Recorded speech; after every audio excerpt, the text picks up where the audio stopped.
A gente recebe agora o Mauro Silva, ele é presidente da Unafisco, que é a Associação Nacional dos Auditores Fiscais da Receita Federal. Mauro, muito obrigada por conversar conosco hoje aqui no ICL. Bom dia, seja bem-vindo. Bom dia a todos, eu que agradeço a oportunidade. Acho que uma coisa importante que a gente precisa deixar claro aqui é que essas joias só não estão nas mãos da família Bolsonaro hoje por conta do trabalho dos auditores fiscais, que é um trabalho de gente concursada, não é um trabalho de gente indicada politicamente. É muito importante a gente frisar isso, né? Então, são funcionários que seguiram as leis, não cederam à pressão do ministro, nem do chefe da Receita Federal, nem do ajudante de ordens do presidente Bolsonaro e nem do próprio Bolsonaro. Eu queria só retomar aqui bem rapidamente que a 7ª tentativa partiu do gabinete do Bolsonaro, a 7ª tentativa de tentar reaver essas joias. Então, no dia 28 de dezembro de 2022, após 6 tentativas frustradas, o próprio Bolsonaro entra em ação.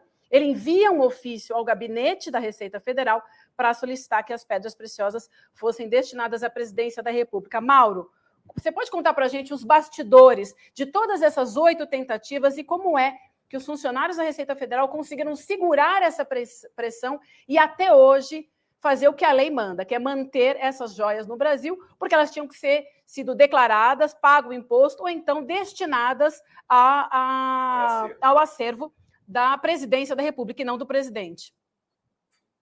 Bem, o que acontece, como você mesmo disse, é que os auditores são concursados e após 3 anos, os 3 anos iniciais, passam por uma avaliação e atinge a estabilidade. Aquilo que a PEC 32 queria acabar, né? Com a estabilidade do servidor público e, portanto, do auditor fiscal também. E com essa estabilidade, ele só pode ser demitido mediante um processo administrativo onde fique provado alguma atuação fora da lei. Agora, a atuação dentro da lei, protegendo o Estado brasileiro, não há motivo nenhum de preocupação com os auditores. E essa segurança que a estabilidade fornece ao auditor fiscal é que permitiu que tudo fosse feito conforme manda a lei. É curioso, viu, observar que se essas joias fossem de fato destinadas à presidência da República, ao governo brasileiro, era só esperar de 4 a 6 meses que isso chegaria lá. Por quê? Porque seria dado perdimento a essas joias, né? Como funciona, né? Você apreende, faz, então, um outro documento mais elaborado chamado auto de infração, dá um prazo de 20 dias para o passageiro apresentar suas justificativas, o delegado da alfândega analisa, se achar que não foi justificado dentro da lei, aplica a pena de perdimento. Em seguida, isso vai para a destinação. São 4 hipóteses de destinação. Destruição, se fizer mal para a população, se não for de interesse, o leilão, a incorporação ao patrimônio da União, definitivamente, ou a doação. Ou seja, era só deixar o processo naturalmente correr, dado o perdimento, vinha um ofício do Palácio do Planalto, um ofício mesmo, dizendo, olha, por favor, em virtude da lei tal, faça a destinação para o patrimônio do Palácio do Planalto. Então, certamente isso foi apreendido em outubro de 21, isso, em meados de 22, já estaria no Palácio do Planalto naturalmente, sendo o destino, claro, o patrimônio público. Se fosse o patrimônio público, esse caminho não precisava de pressão nenhuma. O caminho legal conduziria naturalmente para que isso tivesse chegado ao patrimônio público do Itamaraty, do Palácio do Planalto. Mauro, bom dia, o Eduardo falando aqui, te agradeço muito, meu amigo, agradeço muito você estar presente aqui, sei que você está sendo super requisitado para as pessoas poderem entender. Deixa eu fazer assim, 2 perguntas que são muito assim, básicas, né? Para quem é leigo como eu sou e está vendo esse episódio todo. Poxa, um presente de um estado para o outro, ou seja, um presente de um estado para algo que vai ficar no acervo ali, né, do governo, da presidência, etc. Ele vem escondido dentro de um cavalo, dentro de uma mochila? Faz algum sentido? Ou existe uma maneira legal de fazer esse presente? Ou seja, se o governo da Arábia Saudita chegasse e falasse, não, eu quero presentear o governo brasileiro com joias para eles poderem deixar expostas lá, como um patrimônio. Existe uma maneira que eles poderiam fazer diferente de botar escondido num cavalo dentro de uma mochila? Então, essa é a primeira pergunta. E a segunda é a seguinte: isso é por amostragem. O fato de ter achado não implica na possibilidade de terem passado outras que não foram pegas? Outra maneira de responder essa pergunta é assim: tudo, 100% do que passa é investigado ou não? É por amostragem, entendeu? Então, são essas duas perguntas que nós leigos, queremos saber.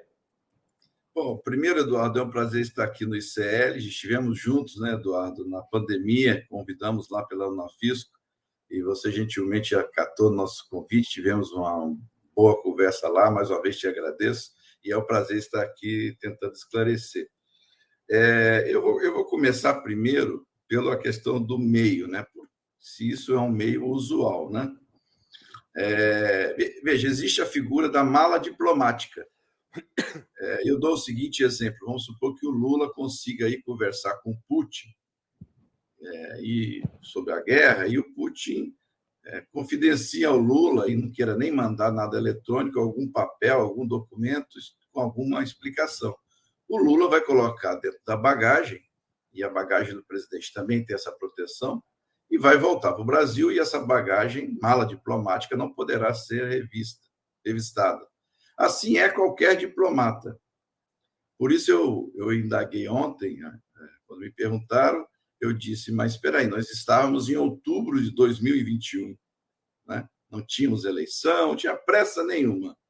Que pressa era essa para trazer esse presente que não dava para esperar um diplomata brasileiro ou do outro país que trouxesse, então, esse presente? Não é incomum os países darem presentes, que é uma questão que faz parte dos protocolos da diplomacia. Então, não faz sentido nenhum entregar um presente de um governo para outro, para se colocar dentro de duas mochilas. Na verdade, eram duas caixas, segundo o ministro, e uma foi para um assessor, outro foi para outro.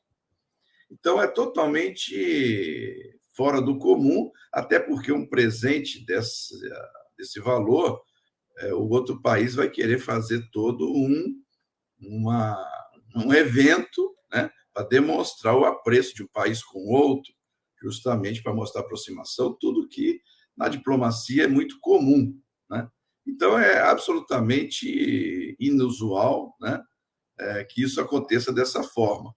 Mauro, deixa eu só adicionar uma pergunta.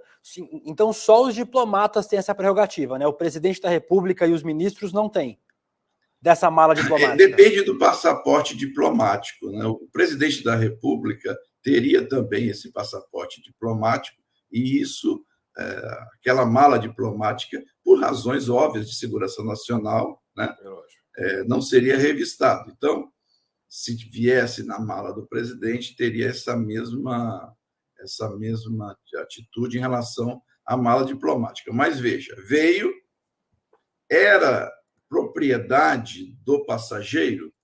Não era propriedade do passageiro. Porque a bagagem, quando você entra no Brasil, até $1.000 é sua bagagem, não precisa declarar. Acima de $1.000, sua bagagem ou algum presente, né, que você vai entregar para alguém, mas para ser um presente que você vai entregar, precisa que seja seu. É seu patrimônio, você vai dar de presente a alguém.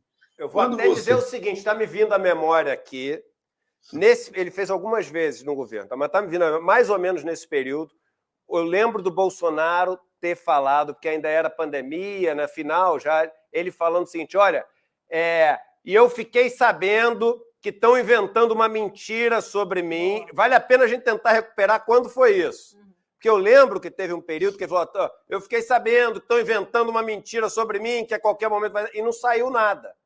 Entendeu? Vale a pena a gente recuperar isso. Porque a pergunta é, se o negócio foi feito de toda essa maneira acochambrada, assim, né, escondida, etc., e foi pego, o Bolsonaro deve ter ficado com medo ali desse negócio vazar, né? Então, mas só essa pergunta, pode ter passado mais coisa, Mauro, é por amostragem, sem eles terem pego, não? Eu vou explicar como funciona a seleção nos aeroportos, né? Eu até estava dizendo que às vezes você tem aquela ideia antiga, né, que a seleção é visual, né? Não é assim mais que funciona. Quando você embarca lá fora e faz o check-in lá fora, a Receita já sabe que você vai chegar. Já sabe quantas malas você tem. Se você é um passageiro frequente, vai acusar.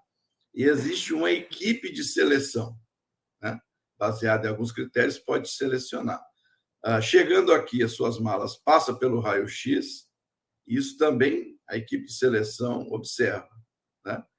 Então, a equipe de seleção é diferente da equipe de verificação física, justamente para dar impessoalidade. Olha, está me perseguindo. Não, eu estou te fiscalizando porque eu recebi aqui a informação por critérios que o grupo de seleção, que é um trabalho, então, de inteligência, fez e disse que você tinha que ser fiscalizado. É lógico que alguma situação visual ainda pode acontecer, mas é exceção, né? Então, o que pode ter acontecido? Uma joia como essa, no raio-x, chamou a atenção, né? E relógios são itens de uso pessoal. Uhum. Provavelmente, um relógio ou alguma abotoadura, que o raio-x não consegue detectar o material, não chamou a atenção da equipe de seleção e não orientou a equipe de análise física, né, para que fizesse, então, essa abordagem. Então, como veio na bagagem de pessoas distintas, segundo o relato feito, pode ser que o raio-x tenha visto o relógio, mas o relógio não tem grande interesse, não vira o grande interesse, então deixou passar, e a joia, pelo formato, já se viu que aquilo poderia ter um valor relevante e se selecionou para essa inspeção física de uma outra equipe. Então, por isso que pode ter acontecido de uma das caixas, porque o ministro disse que eram duas caixas, que uma foi para uma mochila e a outra foi para uma outra mochila, Mauro, ou bagagem. Tem uma pergunta que eu estou curiosa. No áudio do Bento Albuquerque, que a gente ouviu aqui no começo do programa, ele fala que ele recebeu no aeroporto esses pacotes e que ele não sabia o que tinha dentro do pacote. E a gente é orientado o tempo inteiro, né? A gente não pode carregar alguma coisa que você não sabe o que é. Pode ser qualquer coisa. Exatamente. Então, como é que um ministro recebe um pacote de uma autoridade, segundo ele, de outro país, coloca na mochila, 2 pacotes das mochilas e entra sem saber o que era? Que explicação que se dá para isso? A gente não tem que saber o que a gente carrega, ainda mais um ministro? Quem assiste aquelas séries Aeroporto são ótimas para esse tipo de coisa. Acho que o ministro, acho que o Mauro deve assistir também essas séries de aeroporto que passam nessas TVs a cabo, são ótimas para isso, que mostra. As pessoas têm que saber o que elas estão carregando. Todo mundo é orientado a não trazer nenhum pacote que te entregue. Agora, vamos também ali imaginar que, se de fato foi um funcionário de vamos nos basear na versão... E é saudita ou Emirados Árabes? Dá para ter certeza disso? Porque está uma confusão, porque o Bolsonaro falou que foi acertado com os Emirados Árabes. E o Bento Albuquerque fala que são os sauditas. E são 2 países completamente diferentes. Entendeu? Por isso que eu falo, eu não estou me comprometendo nisso por não ter essa certeza, que eu falo país estrangeiro, que é para não assumir esse risco. Quer dizer, se veio alguém, se identificou como um funcionário de um governo, se apresentou as devidas identificações, talvez ali o ministro tenha, vamos dizer, diminuído a resistência a trazer o pacote. Se assim foi, eu estou me baseando naquilo que ele disse, né? E aí colocou isso na bagagem, mas de forma totalmente irregular. Isso não poderia nunca ser considerado bagagem, que aí vem a história do se podia pagar ou não podia pagar, né? O imposto, né? que é 50% do que excede, e se você não declara, mais 50% se você pagar imediatamente. Né? Não, se ele pagasse, virava dele, do Bolsonaro. Ele, como funcionário público, pode ficar com um presente de não sei quantos milhões de dólares que ele ganha lá de fora? Pois é, então, isso que eu digo também. Isso também não pode, e até a questão dos relógios também. Existe o Código de Ética do Servidor Público, que limita valores, e esse Código de Ética também se aplica ao servidor público máximo, claro, que é ao presidente da República. Então, esse presente tem que ser destinado ao governo brasileiro. Né? E aí foi dada essa oportunidade ao portador, ao viajante, ao assessor do ministro, foi perguntado para ele: esse é um presente para o governo brasileiro? Ele disse: não, não é. E ele disse: bom, como é um colar, não é do Bolsonaro, então é da primeira-dama, da então primeira-dama. Se ele dissesse naquele momento que era do governo, outros procedimentos seriam tomados para que isso acontecesse. Mas é como eu disse, mesmo depois da apreensão, né, vamos dizer que tivesse havido ali uma compreensão errada da situação, e era um presente para o governo brasileiro. Não precisava de nenhuma pressão, era só deixar o processo administrativo caminhar, que ele chegaria ao Palácio do Planalto, né? Se esta era a intenção. E não, Mauro, eu estou fazendo só uma ressalva aqui o tempo inteiro, que não necessariamente o fato de ser um colar de diamantes é porque era para Michele. Porque é o seguinte, joias têm um valor, é igual dinheiro o negócio. Tem muita gente que não investe em ouro, por exemplo. Tem gente que tem ouro no cofre. Tem gente que tem diamante no cofre. Aí você está falando de filme, quantos filmes você vê que o pagamento é feito com aquela sacolinha que o cara derrama diamante? E não tem as joias femininas, são joias que carregam muito mais valor do que as joias masculinas. Então, se você quiser, por exemplo, pagar... Eu estou falando, por exemplo, se você quiser pagar uma propina de 50 milhões de reais, você dificilmente vai encontrar uma joia masculina que valha 50 milhões de reais. E vai encontrar um monte de joias femininas que valham isso, porque são joias colares e pulseiras gigantes. Então, eu só digo isso porque a gente fica usando a Michele o tempo inteiro, e toda vez que a gente cai no presente para a Michele, diminui o tamanho do absurdo, que é esse transporte de valor não declarado, escondido, malocado dentro do cavalo para o casal, ao que tudo indica, para o casal da presidência da República. Edu, tem mais um ponto só. A Hildegard Angel, que conhece pra caramba desse assunto, jornalista, né, de joias, ela diz o seguinte, que esteticamente esse não é um colar para uso, que na opinião dela seria um colar para desmonte dessas pedras. Então isso também é uma teoria que pode explicar que esse não era um colar para Michele, que a intenção de trazer esse colar para o Brasil seria outra, não? O que eu justamente estava abordando essa situação de qual era a intenção de ir para o patrimônio público ou não. Porque para o patrimônio público não precisava de pressão nenhuma. Apreendeu, faz a pena de perdimento. Quando fosse para a destinação, vinha um ofício do Palácio do Planalto dizendo: olha, como foi um presente de um governo estrangeiro, destine ao Palácio do Planalto para que aqui fique e a gente valorize nossas relações com o governo. Então, nenhuma dessas pressões aí relatadas precisaria ocorrer se o destino fosse desejado o patrimônio público, porque isso acontece naturalmente. A lei conduz para isso. Claro. Né? Então, agora, essas outras ilações eu já não posso avançar, mas o que eu posso dizer é que, para o patrimônio público, eu diria que em 6 meses estava resolvido isso. Né? Em 6 meses isso estava lá como, lógico, com patrimônio registrado, tudo feito conforme manda a lei, isso seria patrimônio público e lá do Palácio do Planalto ou de algum museu. Porque tem que existir, gente. Tem que existir. A gente começou falando isso, me perdoe a insistência, só para ficar claro na cabeça de todo mundo que está assistindo. Tem que existir uma maneira de um governo querer presentear o outro com uma arca de ouro, por exemplo, com várias vezes tem coisas históricas, né? Tem, sei lá, uma peça histórica, um jarro chinês de 1000 anos.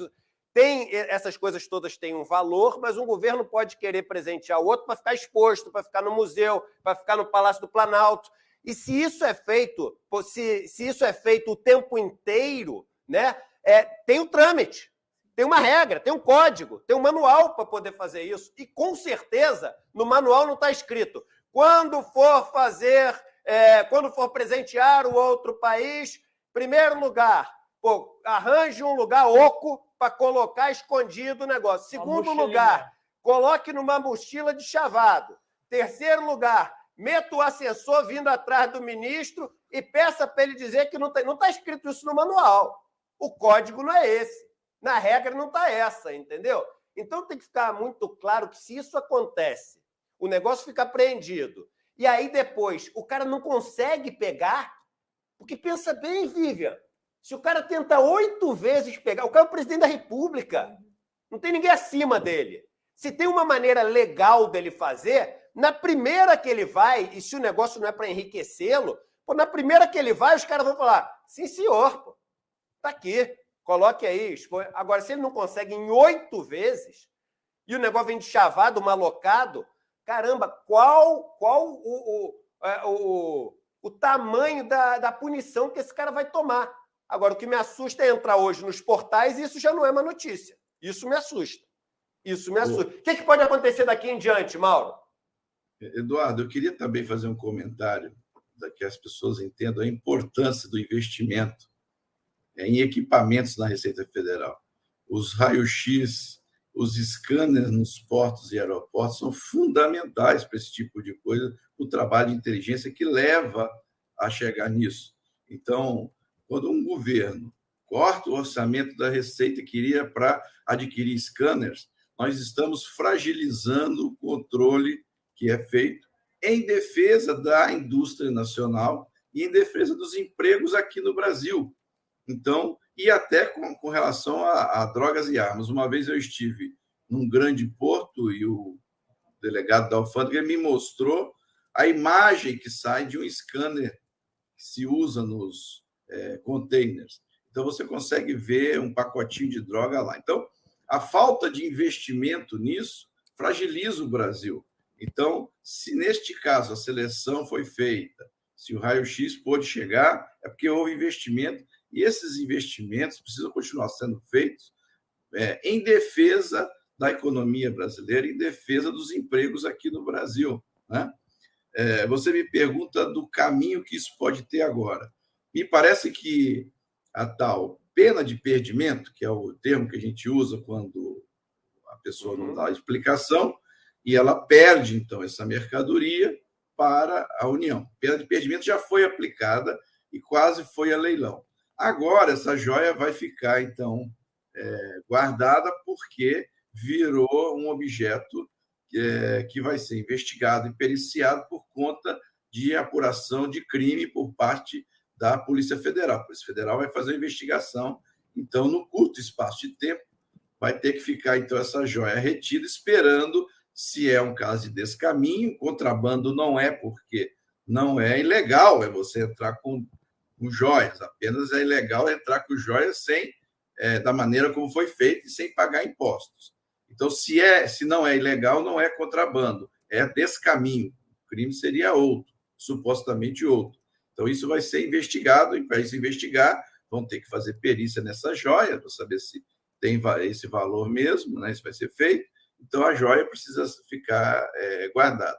Ao final, resolvido isso, aí vai ser dado a destinação, que provavelmente deva ser o leilão, já que não há um interesse histórico para que isso fique, penso eu, né? Mas isso vai ser melhor avaliado para se saber a destinação disso, né? Provavelmente deva ser o leilão ao final. Perfeito. Galera, se um programa como esse, com o presidente da Associação dos Auditores da Receita, Guilherme Amado trazendo bomba lá, entrevista exclusiva do Sérgio Cabral, a gente mostrando todas as inconsistências das versões que tem vindo esclarecendo todo mundo. Se não merecer um like um programa desse, nenhum merece. Então vão lá agora, no embalo aqui, todo mundo dá um like, porque o programa hoje está demais. Mais de 20 mil pessoas nesse momento assistindo simultaneamente o programa. Muito bom, a gente não tinha 20 mil pessoas há umas 2 semanas, hein? Vamos que vamos. Sensacional. Até porque todo mundo quer entender e saber qual que é a origem e qual era a intenção atrás do recebimento dessas joias. Daí, como a gente já falou aqui, o governo teve de outubro de 2021 a dezembro de 2022 para trazer legalmente. Afinal de contas, então, traz para o acervo da presidência. Né? Isso era muito simples de fazer e não foi feito. Durante 8 vezes, a tentativa foi de trazer essas joias para a família Bolsonaro. E a última tentativa, que é o que nos chama bastante atenção, Mauro, é que foi um pedido do assessor do chefe, né, da ajudância de ordens da presidência da República, na época o tenente-coronel Mauro Cid, que a gente já conhece, que era ali o faz-tudo de Bolsonaro, envolvido em vários escândalos, e aí ele pede para que a FAB leve o primeiro sargento da Marinha, Jairo Moreiro da Silva, até São Paulo. O documento dizia que a viagem de Silva era para atender a demandas do senhor presidente da República daquela cidade. Está aí a foto do Cid. Como é que manda um avião da FAB, como última tentativa, 2 dias antes dele deixar a presidência, para trazer essas joias? A sorte que pegou é que realmente a auditoria faz um trabalho muito sério e ele foi bastante pressionado, aquele servidor que estava ali, e não cedeu. Aconteceram vários telefonemas e, apesar disso, ele não conseguiu trazer essa joia. Mas chama muita atenção o Cid ter feito esse pedido à FAB e enviado esse servidor, não, Mauro? Olha, é outra coisa também que é importante o público ouvir. Tudo no serviço público é fundado na lei e é preciso haver uma justificativa no interesse público. Então, tudo que o servidor faz, ele tem que estar observando o interesse público. Então, quando você despende recursos, é porque você tem um objetivo de interesse público. Não se pode utilizar recursos públicos para interesses privados. Isso tem toda uma consequência. Então, todas as apurações vão caminhar primeiro para saber se isso era para ser levado para o patrimônio público. Então, todos esses dispêndios e essas trocas de ofícios vão ser analisados sob essa ótica da finalidade. Não pode haver um ato administrativo, uma atuação de um servidor público que não vise o interesse público. Né? Se isso acontece, há meios de se punir.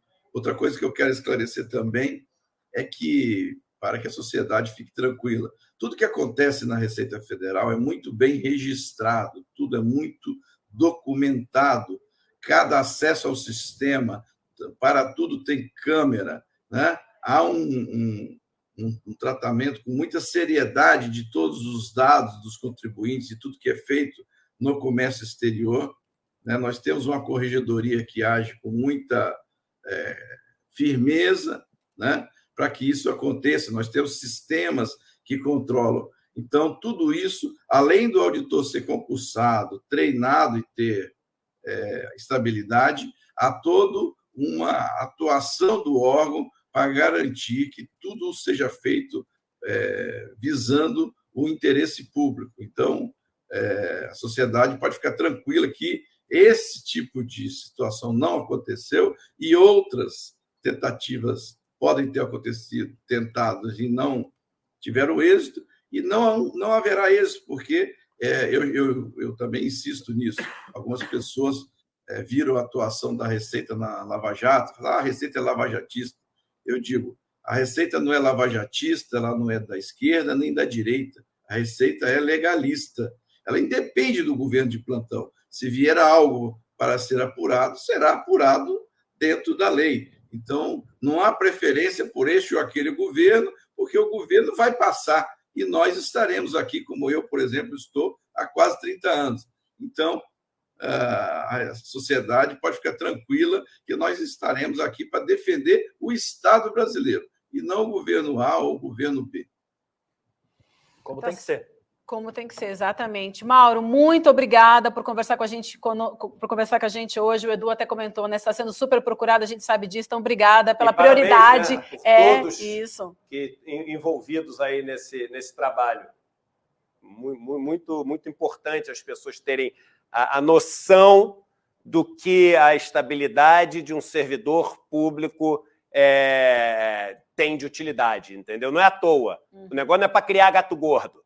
Entendeu? Estabilidade não é para criar um bando de gente porque não trabalha porque sabe que não vai ser mandado embora. E se fazem isso, existem mecanismos e têm que ser aperfeiçoados para, no limite, mandar o cara embora ou para fazer com que o cara mude a postura dele. Ninguém é contra isso. Ninguém é contra quem está trabalhando mal ter mecanismos para passar a trabalhar bem. Agora, o que a gente tem que falar é o motivo pelo qual existe a estabilidade do servidor público. Que as pessoas não sabem, ficam achando que isso é coisa de comunista, mas isso surge nos Estados Unidos. E surge nos Estados Unidos, porque nos Estados Unidos você passa a ter 2 partidos principais, democratas e republicanos, e começa a ter aquele risco de quando muda de um para o outro, você limpa e manda todo mundo embora para você ter só os seus. E aí você não consegue mais acumular conhecimento, você não consegue mais acumular procedimentos, você não consegue mais criar, né, uma rotina de trabalho, porque você não consegue construir mais nada, porque muda tudo. Então, nos Estados Unidos, o auge do capitalismo, surge a ideia da estabilidade do servidor público, para você criar uma construção de carreira que serve ao Estado e não ao governo. Então, é muito importante um caso como esse. É muito importante um caso como esse para as pessoas poderem entender a importância de alguém que sabe que está trabalhando para o Estado e não para o partido A ou para o partido B, como disse o Mauro aqui para a gente. Muito bom, Mauro. Perfeito. Mauro, muito obrigada. Bom dia para você e até uma próxima oportunidade. Mais uma vez, como o Edu falou, parabéns pelo trabalho de vocês. Eu que agradeço, parabéns aí pelo ICL, pelo bom trabalho de vocês e estamos à disposição para qualquer esclarecimento.